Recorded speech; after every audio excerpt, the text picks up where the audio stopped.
How was your trip on the metro yesterday? Tell us about that.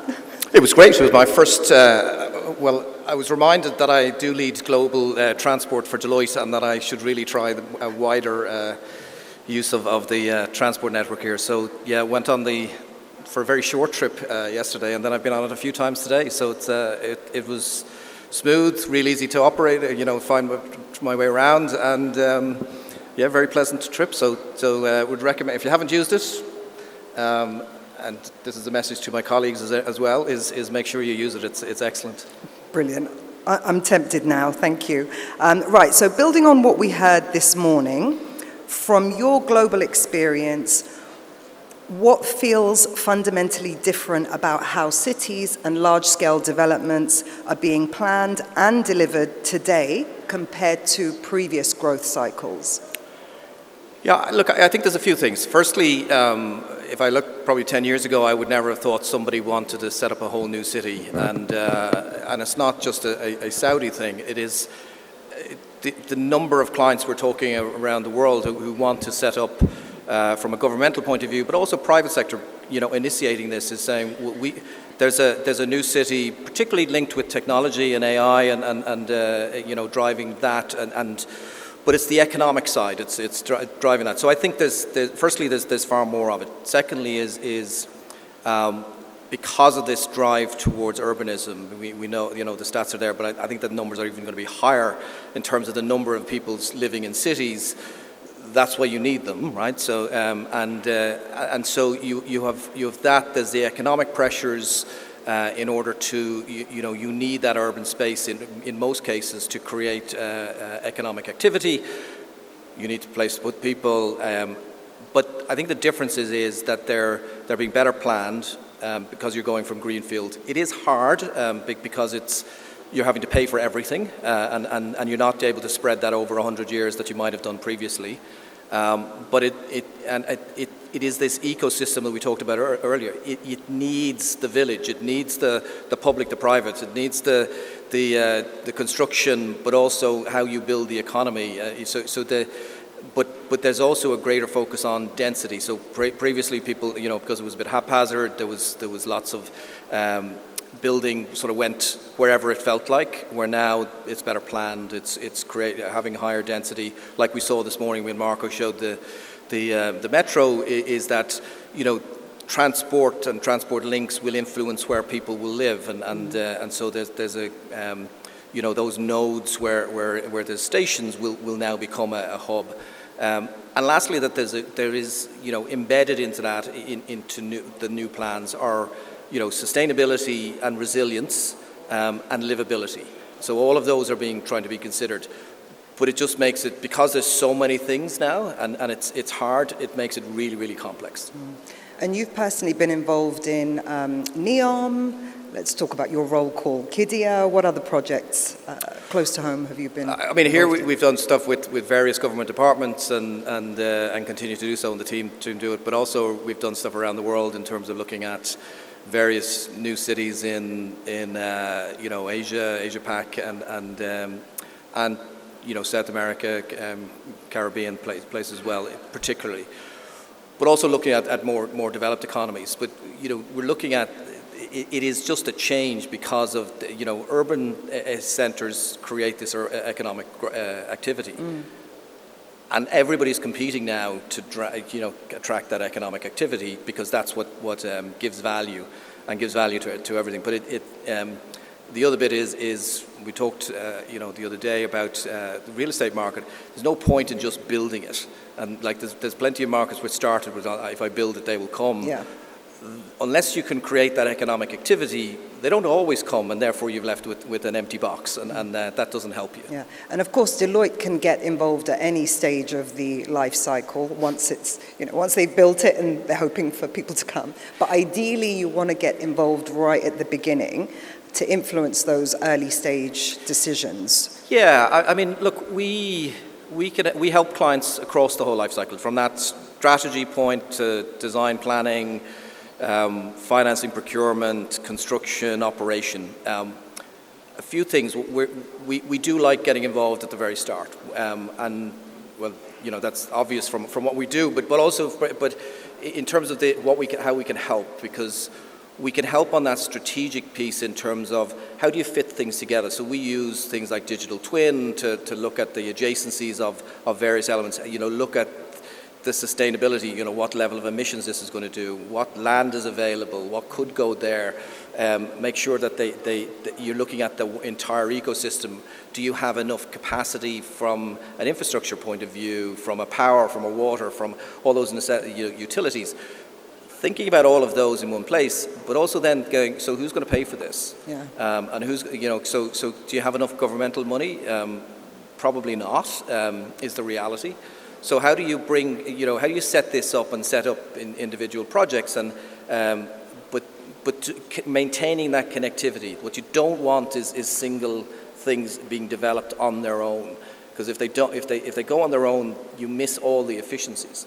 So when we're doing this strategy piece, our mindset is always on what this is going to be like when it's an active city, when it's an active district, whatever it is. So what is the user experience going to be? How efficient is it? Does the business case work? Does it pay for itself? Does it create value for everybody who's in there?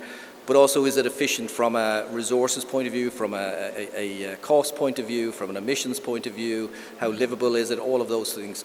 But you're trying to think about what that sort of end game in a couple of years' time, at the very start. We do, as I said, we do it digitally, and then what we do is we bring that digital twin all the way along the life cycle, bringing everybody in, and it helps explain it, but it also makes sure that it all stays connected.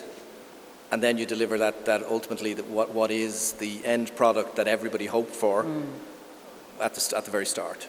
So would you say then the digital twin is probably the most influential decision from the early stage?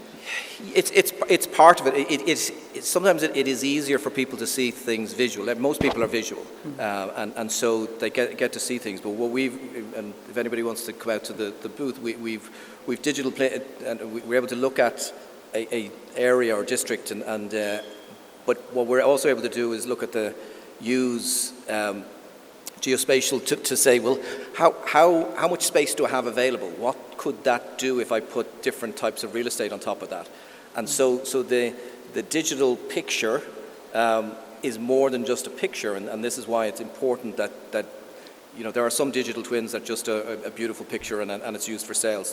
That's fine, that's a function, but you've got to remember that is what the function is. What we're trying to say is you can have that beautiful picture, but it links in with your business case, it links in with what you're going to put in there, it links in with the market, links in with the value, the real estate value, links in with the institutional investors that are going to come in there, links in with your capacity in the marketplace from a construction point of view. Can you deliver this? And ultimately, what are you going to put into this? And I think the wider bit, which doesn't fall into digital twin, is figuring out the how you fill the box, is how do you what sectors are you going to attract? Are you putting in the right real estate, the right mix that's going to attract that type of sector, which is going to have the most economic impact? And so you're always trying to put all those bits together. But digital twin is really helpful. And the other bit I would say is it also links in with, it starts your data collection process. There's loads of data in this whole entire process. What happens is it's very dispersed. People don't like sharing it. Sharing sort of maybe cedes a bit of power. But to get this working correctly, if you can put all that together, all of the analysis that we were looking at this morning, and making that journey easier, but also managing cost and time is easier when you've got the full amount of data. Right, and you touched on financing. And we also heard a very clear message this morning about where capital is flowing to. So what gives institutional investors confidence to commit to long-term infrastructure-led urban development? Yeah, so I think there's a few fundamentals that sometimes get forgotten, right? So firstly, private sector money is not free money. They put their money in and they want their money out, and they want it out with a return. So at all stages when you're having this conversation with them, I want to give you the confidence is that they can get their money out with a return. That's what you're trying to convince them. Everything else is are they, do they invest in this type of asset? Do they invest in this country? Do they invest in, do they like the promoters? All of those sort of things. But the bit you're trying to convince them is you're going to get your money back, right? So the more you can put that case together, the better. The other piece that needs to be done is you need to widen the market for it, because you need competition firstly, because that these are competitive investors, and if they see others are doing it, they'll believe that there's something they're missing, and you create that objective. But also you need to create capacity in terms of the scale of investment. The last bit I would say, there's often what happens particularly in newer markets is it's either all private or all public. And what you also find is sometimes the public money is put against projects which would be ideal for private capital. And then the really complex, difficult one that's really hairy, that should be a public money, is the one that is say, well, actually, we'll give that to the private sector and let them do that. And so you find in terms of the delays, and when people say we can't raise capital for this, is sometimes you're putting the wrong project in front of the wrong people. Eyeballs, yeah. And then there's the in-between. So there is cases and where you can use an amount of public money. And this is where you leverage public capital in terms of bringing in that private sector, not to take away all the risk, but there are risks which they just can't manage, but public sector can. And so you layer in a level of public sector, but you're not trying to do it all. And so it's getting this balance that you get 5-10x value out of your public money, and you get your entire city built, but you're also bringing in more private capital, and that sort of leverage piece is great for the economy because you've got more spend happening, but you get to deliver far more, and it's that balance. It happens all around the world. The wrong projects go in front of the wrong people, and it is that if we can anywhere around the world, if you can change that dynamic, that somebody understands this. We talk about risk transfer, and that's fine, but it's the how do you leverage the smaller amount of public capital that you have in order to do a far bigger thing, and if you think that way and that you work in the partnership and that ecosystem and deliver on it, then it's a far stronger opportunity. And you've got that global view. What lessons would you say can be learnt from more mature markets that would translate well into fast growth regions, and what doesn't translate well? Look, I think that the challenge in fast growth is because it is fast growth and there's lots of money, and I think they don't have as much time to spend or time even to give to do things, right? So, but that doesn't mean you should make bad decisions. I think what you can learn from more developed markets is they're very good at analyzing things. Sometimes analyzing to death, and it just takes a little bit, and it takes too long, and no decision gets made. So I think it's getting that balance right. Is what is being looked at, and how do you bring it forward? I think the other bit that I would say is some of the very developed markets, and if you look at early stages of PPP and PPFI in UK and other parts, it was very much driven and dominated by the banks to make sure they got their money back. And I'm not saying they shouldn't get their money back, but it structured the deal and made it very inflexible. So where I think in a new market, we call it, try and put it, private sector participation rather than PPP, because we don't want investors and banks to immediately go into this inflexible type structure.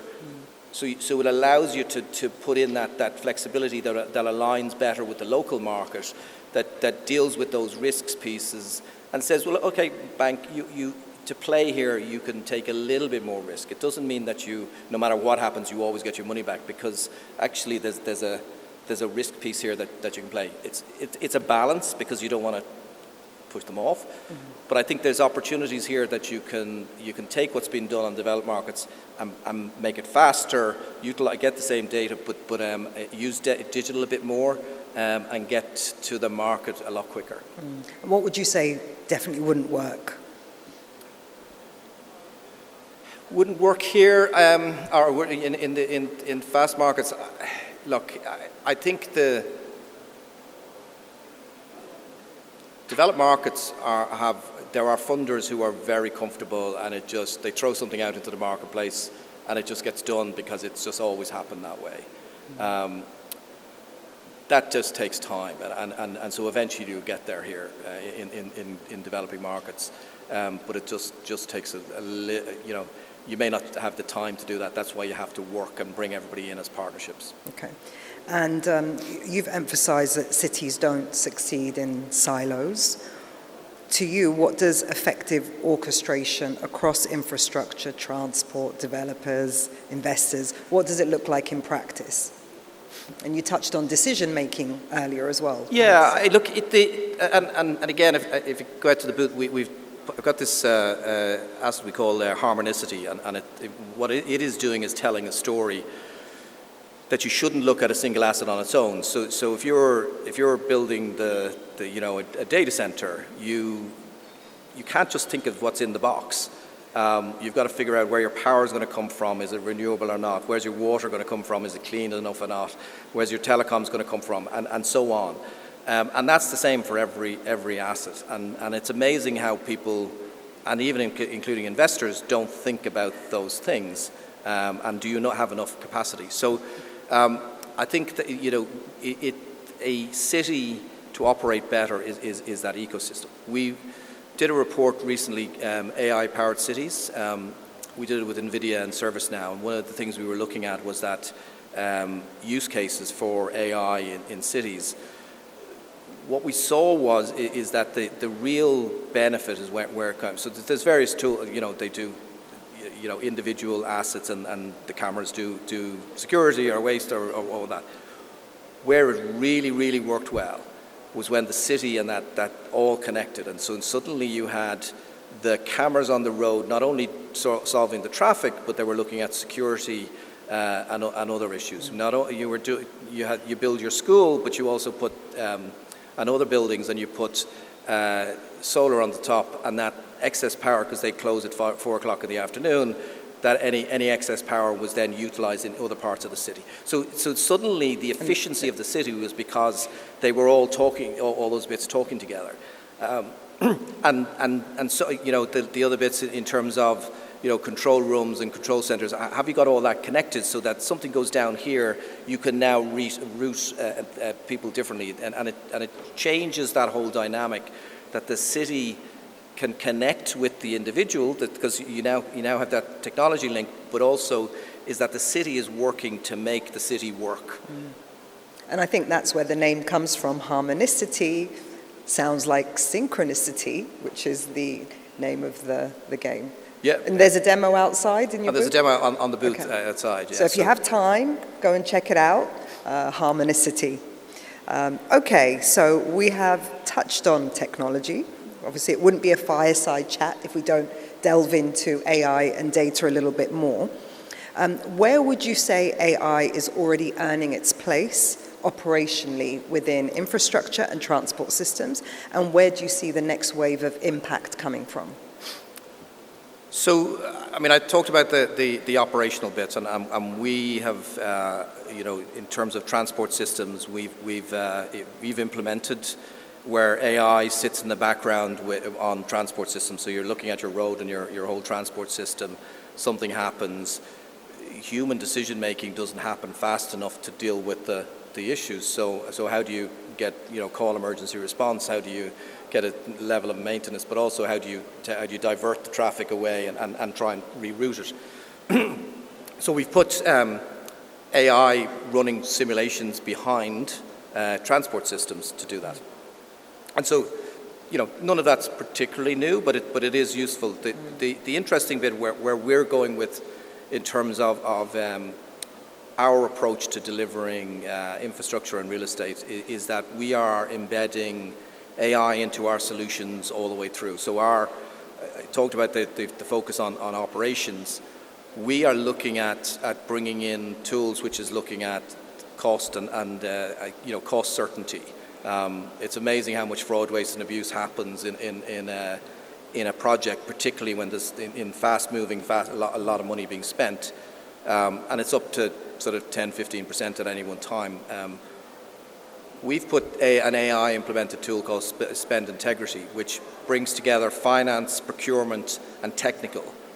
So it's looking at those three bits and says, and again, that's, lots of people do this paper-based, but what we're doing is not that, did I check that I ordered 100 tons of steel, did I get it? That's all fine, and your systems will do this. What we're trying to do is from an AI point of view and predictive is saying, did you order that? Are you going to order for that steel from somebody who sells steel? The last time you ordered from them, it came late. It wasn't of the right quality, and so on. And so it starts going ahead of the procurement piece and saying, think about and red flagging your decision to say, well, and helping the human to not just get lost in it, because the speed of what has to happen when you're spending millions and millions every day, procurement can get lost in this, and I need to get it done. They need the steel. I need to get and so on. So, but the other piece that needs to do to put that in place is data, and as talked earlier in terms of data is hard to get and manage. What this does is it puts together. Now, what also helps is it says to clients that we work with and said, actually, if you're setting the game, you're the procurement, you can set the rules, and therefore you should insist that you get this data, because this allows you to make that analysis. It also allows you to roll that into program management. Looking at if this happens, this is going to be a delay, but it's everything is now coordinated and linked, and then it links in with your digital twin and usability all the way through, that we want to get to that point where this connected tissue all the way through from an infrastructure project ends up in that control room that's operating this AI in the background, that you have the most efficient operating asset and ecosystem that's working, but being prompted and pushed ahead in terms of, can I make it even more efficient based on that AI tools? And it is, we hear it often when it comes to AI, rubbish in, rubbish out. Yeah. So how do we control the data that's going into? And that's that bit from the very start. So from the very start, you're starting the project, is you've got to say, look, you as a supplier, I'm going to need this data. This is the way the template is going to need to be provided to me, and it needs to be provided to me on the timely basis that I need it. So you avoid that rubbish in, rubbish out. So where would you say data, if data is the fuel for AI, where would you say that fuel is already transforming cities and infrastructure, and where is there still value being left on the table? So as I said, they're getting a lot on the user side, and the operations of cities is getting better. I think on the construction and early stage, that build phase, I think we're still a bit away from that. There is various solutions that are helping us design things better, which is fine. But in terms of ultimately what happens and what gets measured is cost and time. Both of them kill value and can affect your the economic impact and. So you need to the bits that we haven't quite solved those yet. Or they're not being implemented enough yet. And one of the lessons, or one of the, I guess, global lessons that we've learned is, and someone mentioned it in one of the real estate panels on day one, I believe it was, where she said one of the lessons we've got to learn from Dubai in particular is there's no room for delay. So project delivery date, what's your it is. As I said, things that kill it is cost overruns and time delays, and both of them kill projects. So and delay, if you can't provide certainty on timing, your institutional investors fall away, because they want to allocate capital, and if they've allocated and it doesn't come in at the right time, they have a problem. So they need confidence and comfort. That's why we're, a lot of the things we're trying to do is create this.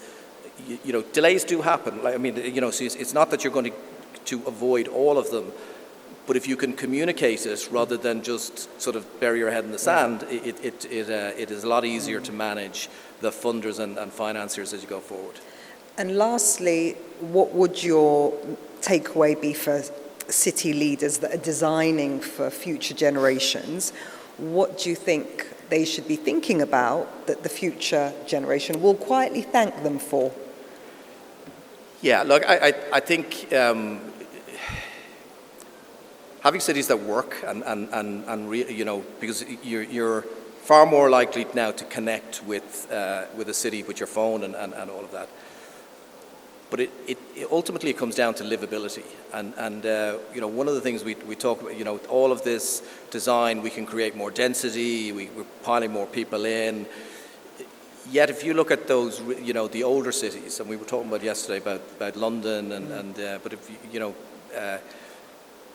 there's a lot of space and public realm, and so one of the things from a design point of view and from a future point of view is consider that sustainability piece, consider that livability piece, and make sure there's enough green places for people to live and enjoy the city with increased density. But that you're not forgetting about what, if you go to those cities, London, Paris, there's huge green areas in the middle of it, which everybody utilises, and not to forget that, and not to have to try and retrofit to make it in place in the future, I think is something that we can all give and leave in terms of all this planning.